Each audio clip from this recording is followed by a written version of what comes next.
নমস্কার, Ratnanjali gems and জুয়েলসের পক্ষ থেকে আমি অভিজিৎ সবাইকে স্বাগত জানাচ্ছি। আজকে আমাদের স্টুডিওতে রয়েছেন শ্রী প্রিয়ম শাস্ত্রী। আজকে আমাদের থেকে জেনে নেব জ্যোতিষ সম্পর্কীয় কিছু বিশেষ প্রশ্নাবলী। নমস্কার স্যার। নমস্কার। আচ্ছা, একটা কথা আপনি আমাকে বলুন যে কেরিয়ারে বা জীবনে চাকরি বা ব্যবসা সম্পর্কে জন্মকুশি থেকে আমরা কিভাবে জানতে পারবো যে কার কিরকম হতে পারে? দেখুন, আপনাদেরকে একটা কথা বলি।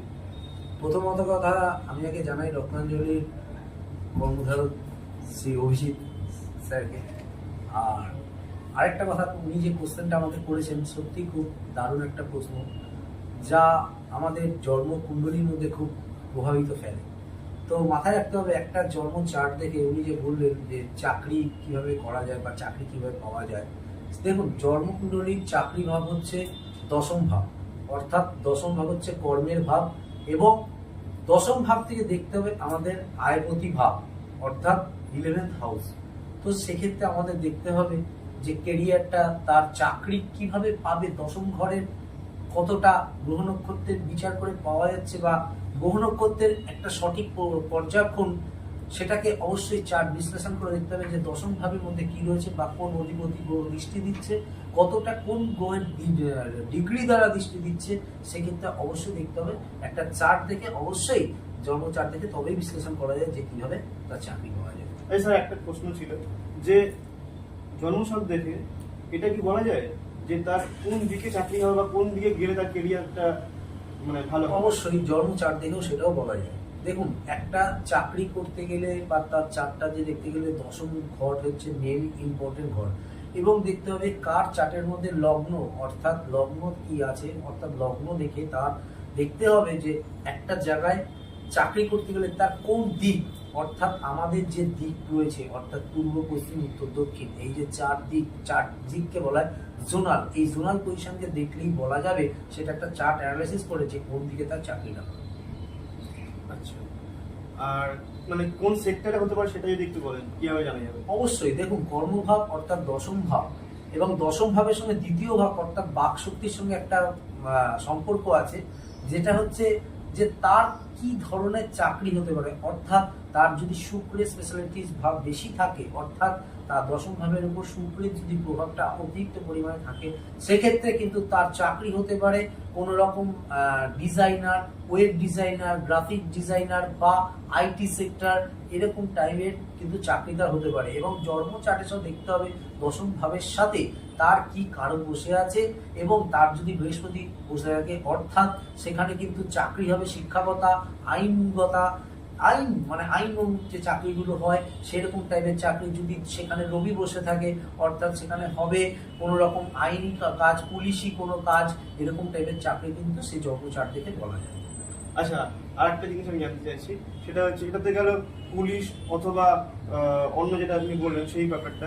ধরুন কেউ মেডিকেল লাইনে যেতে চাইছে, সেক্ষেত্রে কিভাবে জানা যাবে? বা কেউ যদি ইঞ্জিনিয়ারিং ধরুন লাইনে যেতে তখন কিভাবে সেটাকে বোঝা যাবে? ধরুন, জন্ম চার্ট দেখে প্রথম কথা দেখতে হবে যে তাদের দশম ঘরে অর্থাৎ 10th হাউসের কি বসে রয়েছে। অর্থাৎ কেউ যদি ইঞ্জিনিয়ারিং এর ক্ষেত্রে যেতে চায়, তাহলে তার হতে হবে বুধ এবং রবি এবং তার সাথে বৃহস্পতির দৃষ্টি। তো সেক্ষেত্রে সেই চার্ট অনুযায়ী ইঞ্জিনিয়ারিং লাইনেও যেতে পারবে।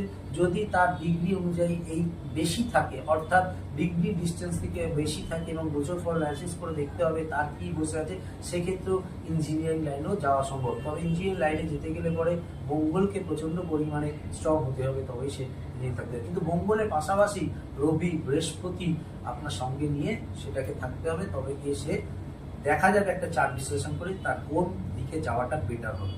আচ্ছা, আর একটা প্রশ্ন করবো, সেটা অনেকেই জানতে চায়। মানে এখনকার দিনের মানে সবারই একটা আশা যে ভাই আমার কি সরকারি চাকরি হবে নাকি আমার বেসরকারি চাকরি। মানে সরকারি চাকরিটা তো সবাই চায়, তো সেটা কি করে বুঝবে সরকারি চাকরি? দেখুন, সরকারি চাকরি পেতে গেলে প্রথমত করতে হবে, সব থেকে চার্টের থেকেও বড় কথা একটা বলি কি জানেন তো, আগে হচ্ছে শ্রম। অর্থাৎ আমি যদি মনে করি যে আমি চেষ্টা করব, কর্মের দ্বারা আমি চেষ্টা করব, দৌড়াবো, পরিশ্রম করব, তারপরে আসে লাইফে সাকসেস।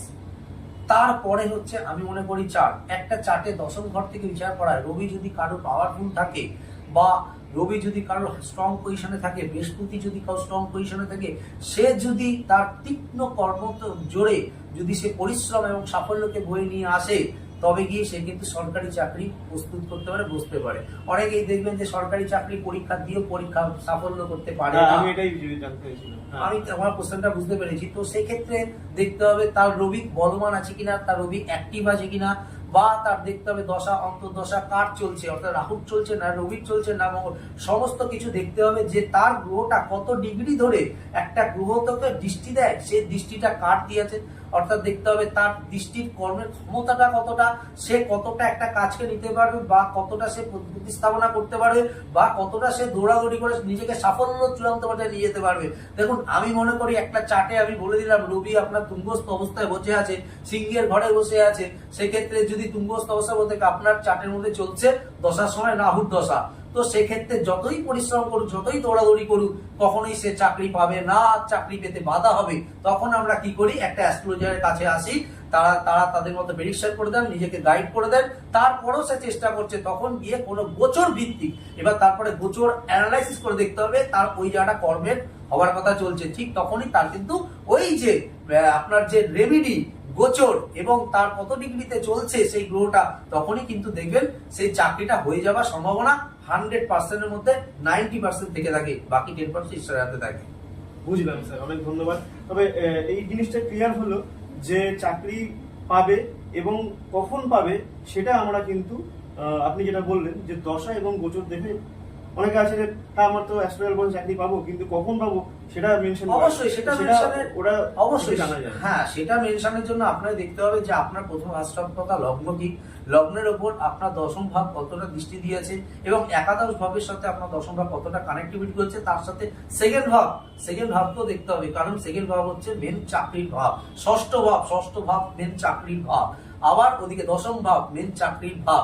এই যে আপনার সেকেন্ড হাউস, ষষ্ঠ হাউস এবং মানে সেকেন্ড হাউস, 6th হাউস এবং 10th হাউস, এই হাউসগুলোকে দেখতে হবে। তার উপরে রয়েছে আপনার দশা এবং অন্তর্দশা, অর্থাৎ দশা অন্তর্দশা এবং হাউসগুলো যদি আপনার অ্যাক্টিভ থাকে বা কোনো গ্রহ যদি আপনার প্রচন্ড তুঙ্গস্থ অবস্থায় থাকে, তবে সে ছোটাছুটি করলেও অবশ্যই চাকরি তার পাওয়া সম্ভব।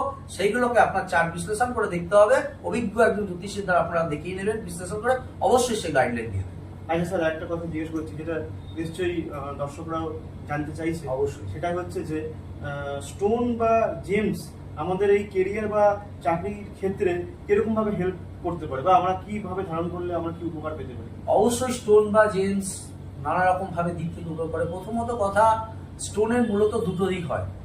এক হচ্ছে আপনারা সঠিক বিচার বিশ্লেষণ করে, সঠিক আসল গ্রহরত্ন যাচাই করে আপনারা যদি পড়েন, আপনাদের জ্যোতিষ স্যারেরা যেটা আপনাদের সাজেস্ট করবেন সেটা যদি আপনারা পড়েন, বা আপনাদের নিখুঁত স্টোন দেখতে হবে যে কতটা তার কার্যকরী ক্ষমতা, স্পেসিফাই গ্র্যাভিটি, তার প্রত্যেকটা সার্টিফিকেট নিয়ে পড়বেন, যেটা সেটা সত্যি আদৌ নকল নাকি আসল, এটা যদি আপনারা একদম বিচার করে যদি পড়েন, অবশ্যই সেক্ষেত্রে আমি বলবো অবশ্যই কাজ করবে, অনেকটাই সেক্ষেত্রে কার্যকারিতা হবে। অনেক ধন্যবাদ স্যার, আজকে আপনি এসেছেন স্টুডিওতে, আমাদেরকে গাইড করলেন।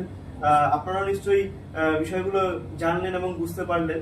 তো যদি মনে হয় আপনারা স্যারের গাইডলাইন্স থাকতে চান বা পরামর্শ করতে চান, তো খর্দার রত্নাঞ্জলি জেমস এন্ড জুয়েলার্সে চলে আসবেন। আমাদের ডেসক্রিপশনে ফোন নাম্বার দেওয়া আছে, আপনারা বাই অ্যাপয়েন্টমেন্ট নাম্বারে ফোন করে আপনার অ্যাপয়েন্টমেন্ট বুক করে নিতে পারবেন। ধন্যবাদ স্যার, অনেক ধন্যবাদ, অনেক ভালো থাকবেন, অবশ্যই ভালো থাকবেন।